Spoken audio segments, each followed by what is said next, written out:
اللہ اللہ اللہ اللہ۔ سحری کھانے کا دل چاہتا ہے نا، اس لیے چاہتا ہے کہ نہیں کھائی تو سارا دن پیٹ کمر سے چپکا رہے گا۔ اتنے موٹے موٹے الارم لگا کے سوتے ہیں بھائی ایسا نہ ہو، کیونکہ گرمیوں کے روزے چل رہے ہیں، اور بعض دفعہ بعض لوگ تراویح کے بعد کھانا نہیں کھاتے، افطاری میں ہی کھا لیتے ہیں، پھر وہ سحری میں جا کے کھاتے ہیں۔ اگر سحری میں آنکھ نہیں کھلی گئے۔ اور یاد رکھو سحری میں اگر آنکھ نہ کھلے تو روزہ پھر بھی فرض ہے، آپ روزہ چھوڑ نہیں سکتے کہ یار اب تو ایکچولی بڑی پرابلم ہو گئی ہے، رکھنا پڑے گا۔ اور کوئی بھی نہیں مرتا، بھوک کا کوئی نقصان نہیں ہے۔ جو ڈاکٹر حکیم کہے نا بھوکا رہنے سے نقصان ہوتا ہے، اس کو میرے پاس لاؤ۔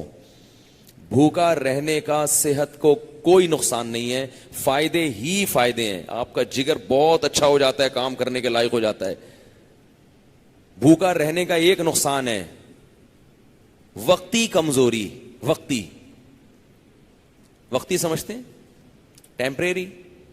ٹیمپریری کہتے ہیں نا وقتی کو، بعض دفعہ کوئی لفظ میں الٹا بھی کہہ دیتا ہوں۔ تو وقتی کمزوری، ویکنس، تھوڑے سا مرجھایا ہوتا ہے آدمی، تو وہ وقتی کمزوری کتنی ہی لمبی ہو جائے، 2 نوالے کھاؤ گے وہ چند سیکنڈ کے اندر وہ ختم۔ اب دیکھو ہم روزے میں گرمی بعض دفعہ ہوتی ہے، کہیں کام سے نکلے بغائے ایسے مرجھائے ہوئے، اثر تک عجیب حالت ہو چکی ہوتی ہے، بالکل ایسے جھوم رہے ہوتے ہیں۔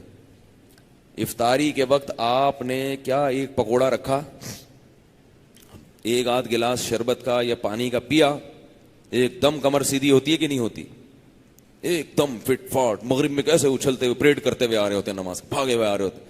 اثر میں آپ لوگوں کے نماز کے لیے آنے کا اسٹائل دیکھیں اور مغرب میں زمین آسمان کا فرق ہوتا ہے۔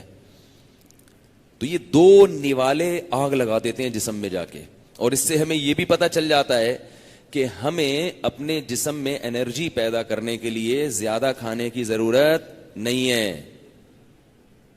یہ تو اب ڈاکٹر بھی اس طرف آ گئے ہیں۔ بعض ڈاکٹر پہلے کہتے تھے بس ہر وقت کھاتے رہو، تھوڑا تھوڑا کچھ نہ کچھ کھاتے رہو۔ اب ان کی بھی یہ رپورٹ ہے کہ ہمیں اتنی کیلوریز کی ضرورت نہیں ہوتی جتنی ہم کھا رہے ہیں، بہت تھوڑا کھا کے بہت اچھا چل سکتے ہیں۔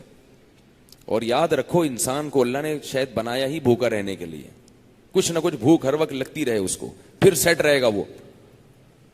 تو یہ روزے سے عادت ڈالو کم کھانے کی،